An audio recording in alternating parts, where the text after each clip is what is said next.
Hey everybody, Good News Weekly. We're back, and we're thankful to be with you today. I'm Pastor Luke. This is JGriff, and we're part of a church in the northwest suburbs of Chicago called Good News in the Neighborhood. And these little videos are just intended to try to bring some of our faith to the news of the day, the things that are going on. And wherever you're watching this, we're glad that you did. You can share or do all that stuff. We're glad that you made it to join us today, and we want to talk about something that's been in the news a lot. This story about Naomi, Osaka, and her withdrawing from the French Open because she won't talk to the media, because she says that talking to the media is bad for her mental health. And we were kind of joking before we started to pick this topic that it's kind of starting to make us feel like maybe we're getting a little old. I don't understand, and this is not me. I'm not trying to like clown her or make fun of anyone that has any mental health issues, but like we were just talking about, like if you get hired for a job, and you know the premise of the job, you know what comes with the job, I don't see why you can't just do the job. And maybe, am I wrong? Or not do the job. You're right, or not, and that's why she just backed out of the whole thing. Just like, I'm not going to talk, if that's what I have to do, then I'm out. So I respect that, but I don't Kyrie the same way. You and I were kind of on the upper side of the Millennial generation. Yeah.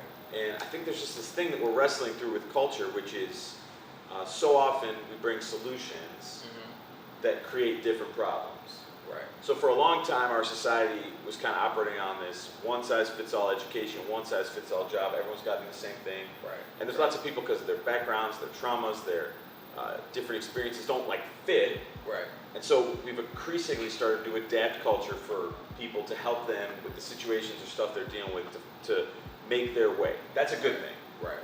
But here's my question. You run a business, you lead a family, you're helping lead a church. Yep.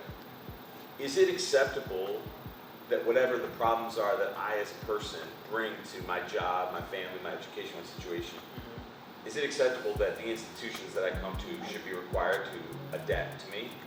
No, it's not fair. No, I completely disagree.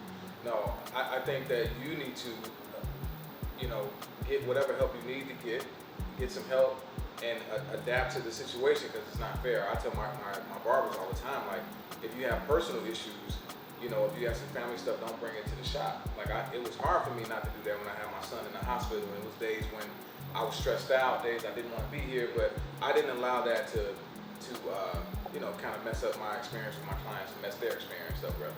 So, if you need some help, you need to take some time away from whatever it is you're doing and then come back. And like you said, it's easy to kind of get parsing down on one individual situation or circumstance. Kevin Durant has had a lot of this kind of stuff going on. Kyrie Irving, Naomi, Osaka. My perspective would be that I think usually something good is happening in us when we do something that we don't exactly want to do, or do something that's not exactly on the terms that we want it to be on, in pursuit of our goals. I mean, not to get all whatever, but I mean, do you think Moses liked it with all the frogs jumping around? Right. Like, and all of the plagues and everything. Man. So the fact that we're increasingly talking about mental health and trying to make sure that people feel like they can get the help they need and that it's okay not to be okay. Good thing. That's a good thing, right. But if we turn our culture into a place where it's like a trump card, a get out of jail free card, anytime I say mental health, I can just kind of do whatever I want. Exactly. We can't do that. And it's like, look, what we're not saying is screw mental health. We're not saying that, right? We're not saying screw mental health. That'd be a good way to just get like a firestorm of anger. And we're not saying that she... Mental health is a myth. JGriff. Right. I'm not saying. Make that the thing. Don't do that. No, but we're not saying that. But what we're saying is, if you have a job and talking to the media is part of the job, I just think the fair thing to do is your job. It's like during this last year that we've just gone through, teachers have had it rough in a lot of ways. Yeah. Shout out to all the teachers, man. Y'all made it. It's summertime. Go on vacation. But the ones that I really grew in so much in respect for are the ones that my boys had, who said, none of this is the way we want it. Exactly. But we're just going to lean in and do the best we can with what we've got.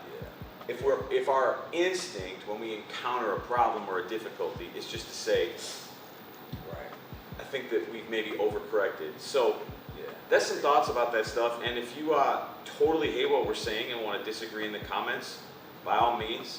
How do we know when our desire to create space for people is actually harming them by being too self-indulgent or too overly adapting for what's best for them? I think that's a fair question. Yeah, I think that's fair. So, man, let us know in the comments what you guys think about the content. And Good News Weekly. boom.